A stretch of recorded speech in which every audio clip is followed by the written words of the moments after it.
YouTube's algorithmic AI has just become the smartest that it's ever been. And if you understand how it works, it'll literally hand deliver content to the right people and the right audience and keep expanding it to new audiences. Even, yes, if you have a channel that's less than 1,000 subscribers big. You see, I've grown a YouTube-powered business to over 10 million views and over 220,000 subscribers on other channels. And today I'm going over 9 ways that I'm leveraging YouTube's new and improved AI scanner to build momentum on this channel every single time that I film. If you're ready to leverage YouTube's algorithm AI, go ahead, type in AI in the comments and let's get started. Coming up later in this video, I'm gonna go over some SEO strategies that are surely outdated. All right, you just don't need to do them anymore. I'm gonna go over my favorite ChatGPT prompts, and I know people kind of roll their eyes at ChatGPT prompts, but these ones are really good. They're going to save you so much time when you're optimizing videos, so stick around for that. But what I want to talk about is why YouTube's AI is so advantageous right now, and you've got to be leveraging these 5 things. So let me list them off first, and then I'll go over them individually one by one. So YouTube's AI is now scanning for things in every single one of your videos, and here's what it looks for: spoken words, on-screen text, visual elements, music and audio, and of course it evaluates the engagement data. This is insane, you guys, because what this means is it no longer is giving value to the keywords that are in the tags, the description below the video, all of those things that we historically put with utmost importance, like, oh, we have to have the best keywords in the description, SEO driven, yada yada yada. No, it's not like that anymore. It gives so much emphasis to what it evaluates in your introductions, the video editing of the video. It can now evaluate animations, images, like, for example, if you have an article that you screenshot and post on your video, it can evaluate that. And all of these elements together with the music and audio and images and on-screen and spoken words, these are all what comprises the new version of the AI SEO, you can say it. And this is very advantageous to us business owners, creators, because we can level up all of these things every single video, as opposed to just thinking, oh, we want to make our SEO better, which really you can't make SEO better. There's only so many keywords that you can stuff in the description and use as secondary tags. But we have the ability to get more creative, to evaluate the data, and really use our creativity to deliver a video differently and more powerfully every single time that we get on camera. That is our human advantage, okay? So going back to the spoken words and on-screen text. So basically spoken words, okay, the things that you are saying in your video right now. What I can offer is you want to do a really great mix of what I call a curiosity-based and thought-provoking hook statement. Okay, and this statement comes in the form of a question, a bold statement, and a results-based thing that you are talking about. Okay, so curiosity-based, thought-provoking, and also mixing in like you as a thought leader. This combined with the actual keywords in your video make a powerful opening statement that the AI can evaluate and know exactly where to send your video within seconds. And so what you would want to do is have you or your editor, whoever's editing your videos, can layer on different on-screen text that's reflective of the title and the topic of the video. So this is really cool because of course you can do this with on-screen text.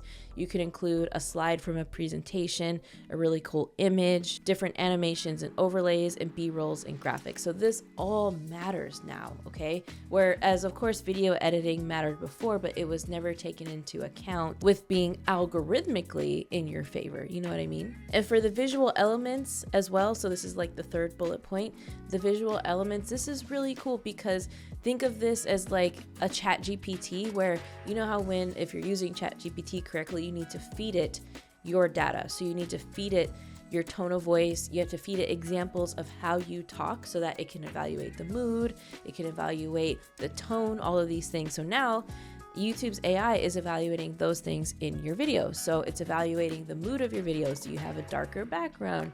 Is it more of a gamer feel? Are you very bubbly and vloggy and lifestyle and chill? Or I don't know, but you get the idea. It's able to do that now, and it hears the background music, your tone of voice, etc. So this is really incredible because now YouTube is no longer an SEO engine, right? A search-based engine. YouTube now is a recommendation engine, right? it wants positive engagement signals from your videos. And so this kind of leads me to my list of mistakes, or not mistakes, I don't want to say mistakes, but just practices that you don't need to really do anymore or emphasize at all. And so let's start with the first point of this, and that is metadata. So before, historically, you would go and look up videos that are performing well and you would steal their metadata, essentially. So you would copy and paste the keywords or the secondary keywords, put those as yours, and then copy and paste some of the keywords from their description and put them in your description.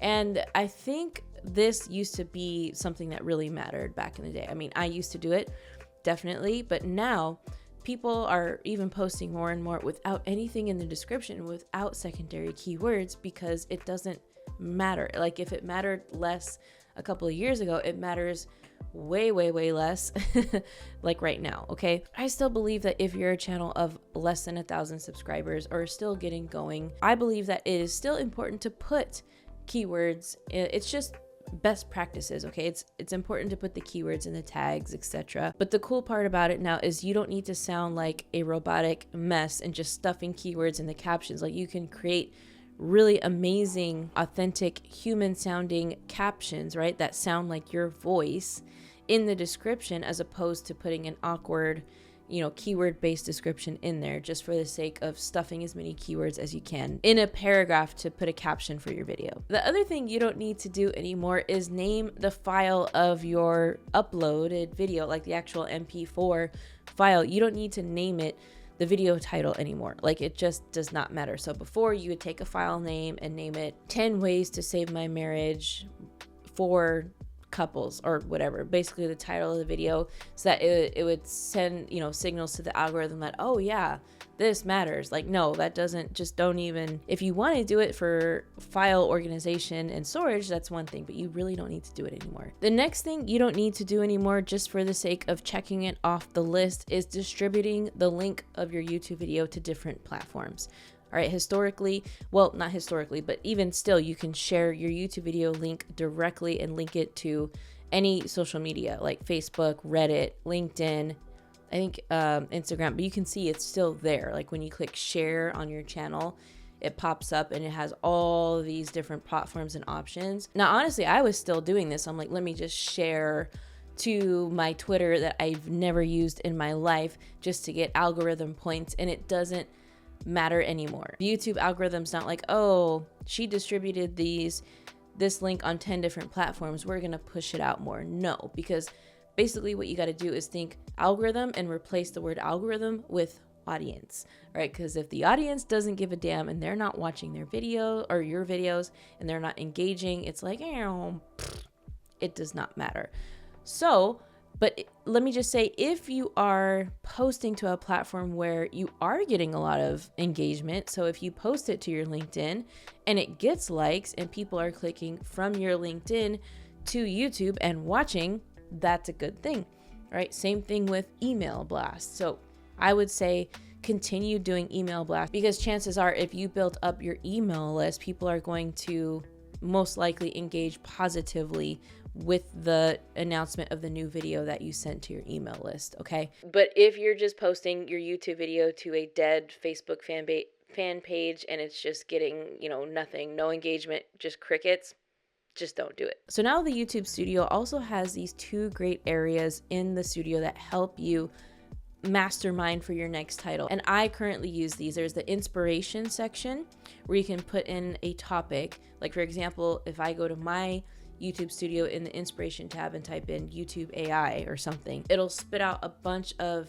like, I think 5-6 different versions of titles that speak to my audience. Because what it's done on my channel and your channel as well is it's been evaluating how people interact, the engagement wise, right? What kinds of channels are coming to your channel. So it's getting this big pot of data and information, and it's giving you information in the form of these different titles in the inspiration tab. So that's pretty cool. And then I also like the trends section in the YouTube Studio, because I actually get a lot of great thumbnail ideas from there. Because if I know that a topic on something I'm going to film has a thumbnail that's doing really well, meaning it's got a lot of views within a short amount of time and it's still getting a high view velocity, I'm going to want to model after that thumbnail for my video. All right, so we talked about the AI scanner and evaluating the intros. We talked about the mistakes to avoid, or the SEO practices that don't matter anymore and you don't need to do. We talked about the inspiration in the trend tab in the YouTube studio. And what I want to do now is give you the 3 prompts that I absolutely love and that I use every single time with ChatGPT to do the actual traditional kind of SEO on the pre-optimization of the YouTube video. All right, so here we go. Prompt number 1. Hi, I need an email to blast to my list to watch my latest video called, insert the title. Have the CTA to be to watch the video, insert the video link. Please have it be in my exact tone of voice, be bold and authentic. Here's the transcript of the video. And then what I do is I copy and paste the transcript from my YouTube video, which you can grab from the site subtitles that are auto-generated from your YouTube video and pop it into the chat. Prompt number 2, please help me optimize my latest YouTube videos with a keyword research description of 120 words and also the best tags for SEO based on the title and the transcript. Please have it be in my tone of voice. Also provide 20 SEO tags, separated. YouTube title, here. Transcript, here. Prompt number 3, please create 6 to 8 timestamps for this video based on the transcript, no longer than 6 words each. Please use the most intriguing points from my video and also use my tone of voice. Don't give away the tip or point, but instead make the timestamp curiosity based.